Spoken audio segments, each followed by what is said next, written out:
Senedi İttifak, Türk anayasal sürecinin başlangıcı. Zat-ı Hazreti Padişahi, Kutbu Daire-i Devleti Ebed Müddet. Padişah, sonsuz devlet dairesinin merkezidir. Cünhası cümle indinde gereği gibi tahayyün etmedikçe, nefsaniyetten tekdir olunmamasına. Suçluluğu kanıtlanmadıkça, kimse şahsi hırslarla cezalandırılamaz. Bu satırlar, 1808 yılında Osmanlı İmparatorluğu'nda mutlakiyetin hukukla ilk kez temas ettiği anın resmi kaydıdır. Bugün, Türk anayasal düzeninin bu ilk miladını, Senedi İttifakı inceliyoruz. Arka plan, Ayanlık Kurumu'na tarihsel bakış. Senedi İttifakı anlamak için önce bu belgenin diğer tarafı olan Ayanlık Kurumu'na bakmak gerekir.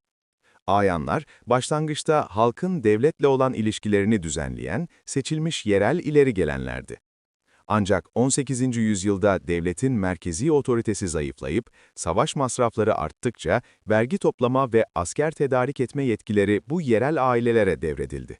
Zamanla malikane sistemiyle toprakları ömür boyu kiralayan bu aileler, kendi ordularına, kalelerine ve mahkemelerine sahip birer yerel hanedana dönüştüler.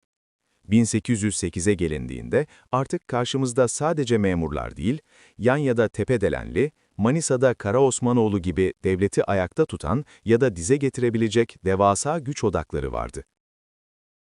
Belgeye duyulan ihtiyaç. 1808 krizi. 19. yüzyılın şafağı, Osmanlı için bir beka kriziydi. 3. Selim katledilmiş, merkezi hazine iflas etmiş ve İstanbul Yeniçeri isyanlarıyla felç olmuştu. Rusçuk ayağını Alemdar Mustafa Paşa'nın 2. Mahmud'u tahta çıkarması bir tercihten ziyade zorunluluktu. Devletin bekası için taşradaki bu askeri ve mali güçlerle, yani ayanlarla uzlaşmak kaçınılmaz hale gelmişti. İşte Senedi İttifak, merkezi bürokrasi ile taşra aristokrasisi arasında imzalanan bir hayatta kalma ve güç paylaşımı sözleşmesiydi. İşte Senedi İttifak'tan bazı bölümler. Padişahın emirleri her şeyin üzerindedir.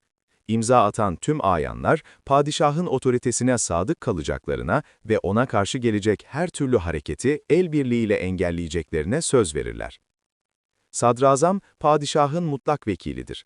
Kanunlara ve adalete uygun verdiği tüm emirlere ayanlar kayıtsız şartsız itaat edecektir. Ancak sadrazam kanuna aykırı davranır veya rüşvete bulaşırsa ona da karşı çıkılacaktır. Hiçbir ayan veya devlet görevlisi suçluluğu kanıtlanmadıkça ve yargılanmadıkça cezalandırılamaz. Birinin suçu varsa önce soruşturma yapılacak, suç sabit görülürse ceza verilecektir. Hiç kimseye keyfi olarak baskı yapılmayacak, işkence ve haksız muamelede bulunulmayacaktır. Halkın üzerindeki ağır vergi yükü kaldırılacaktır.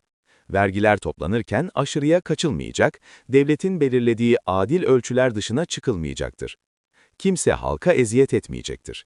Eğer başkentte yani İstanbul'da bir Yeniçeri isyanı veya kargaşa çıkarsa, tüm ayanlar hiçbir emir beklemeden askerleriyle gelip isyanı bastıracak ve devlet düzenini yeniden tesis edecektir.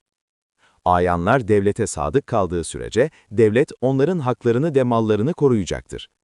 Bir ayan öldüğünde yerine geçecek olan evladına veya varislerine devlet tarafından haksız müdahale yapılmayacaktır.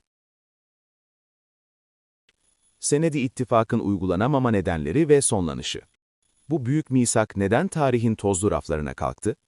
İlk sebebi, belgenin garantörü olan Alemdar Mustafa Paşa'nın imzadan sadece 5 hafta sonra bir Yeniçeri isyanında hayatını kaybetmesidir.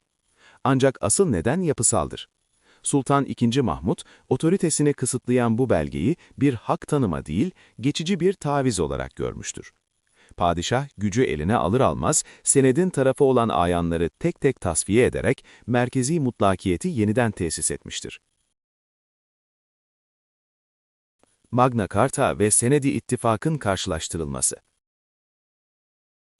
1808 yılının Senedi İttifakı ile 1215 yılının Magna Carta'sı arasındaki farklar, Türk siyasal modernleşmesinin kodlarını barındırır. Farkları şu açılardan inceleyecek olursak, konuyu daha da netleştirebiliriz. Birincisi, meşruiyet kaynağı. Magna Carta, soyluların aşağıdan yukarı bir hak talebidir. Senedi İttifaksa, devletin bekası için yukarıdan aşağı kurgulanmış bir idari düzenlemedir. İkincisi, odak noktası. İngiliz belgesi, bireyin krala karşı mülkiyet ve yargı hakkını savunurken, Osmanlı belgesi, vergi ve asker toplama nizamını, yani devletin işleyişine esas alır. Üçüncüsü, kalıcılık. Magna Carta, İngiliz demokrasisinin temel taşına dönüşürken, Senedi İttifak, merkeziyetçi reflekslere yenik düşmüştür. Kapanış ve tarihsel miras. Sonuç olarak, Senedi İttifak fiziksel olarak kısa ömürlü olsa da, hükümdarın yetkilerinin hukukla sınırlanabileceği fikrini devlet hafızasına kazımıştır.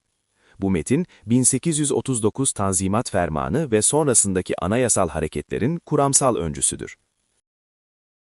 Türk anayasa hukukunun bu ilk miladını analiz ettiğimiz çalışmamızı izlediğiniz için teşekkür ederiz. Bir sonraki videomuzda görüşmek üzere. Hoşça kalın.